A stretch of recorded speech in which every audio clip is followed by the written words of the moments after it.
Now it's time I go raw. My first answer was being politically correct. But I don't give a fuck about politics. I don't give a fuck about nothing but fixing shit that's broke. Alright, I told y'all in the first statement I had to leave New Orleans because I could not get my people to fight for their rights.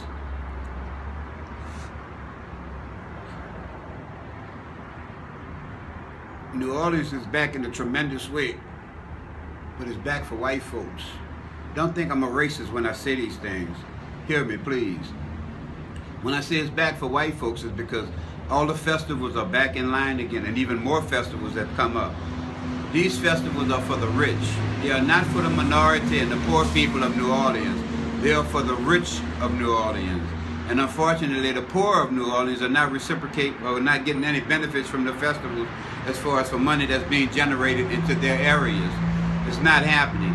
This money is always going to their funds, their festivals, the protection of them when they're having these festivals, because all the police, when they're having these festivals, take care of security for those festivals. And we're left stranded. And we want to know why crime is rampant in our area? Because we don't have no police protection.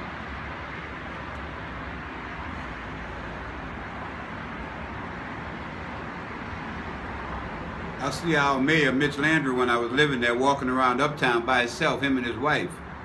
They feel secure uptown. Do we feel safe in New Orleans East? Fuck no. Do we feel safe in Carrollton? Fuck no. We are not protected by our police. And nowadays, we are so afraid of the fucking police, we can't even call them motherfuckers.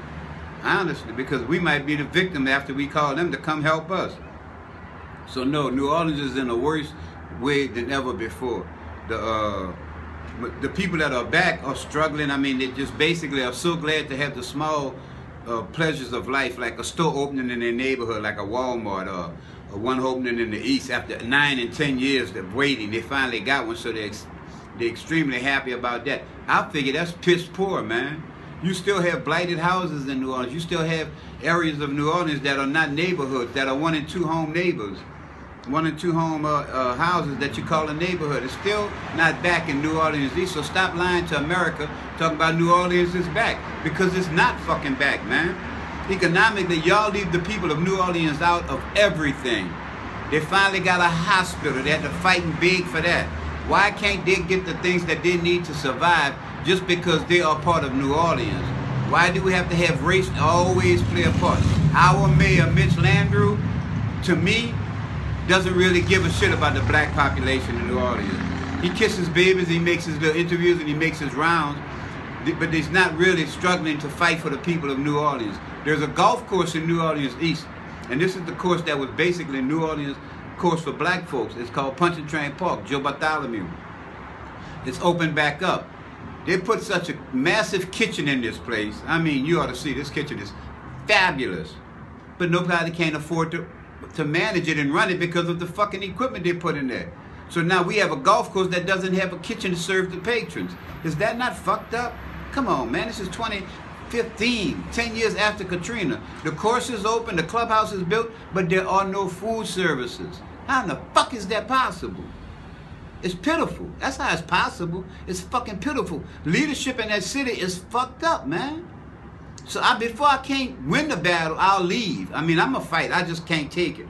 So before I curse the mayor out and get in trouble and go to jail or go do something stupid and tell one of them motherfuckers how I really feel, the wrong one, I'll leave.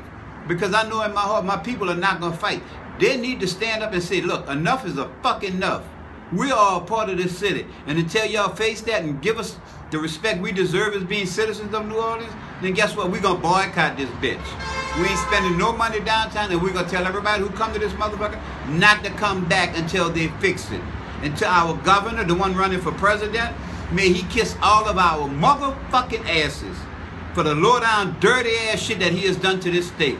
You ought to be a fucking shame of yourself, Bobby Jindal. You ought to be a motherfucking shame. And the audacity of you to try to run for president. You're a jackass.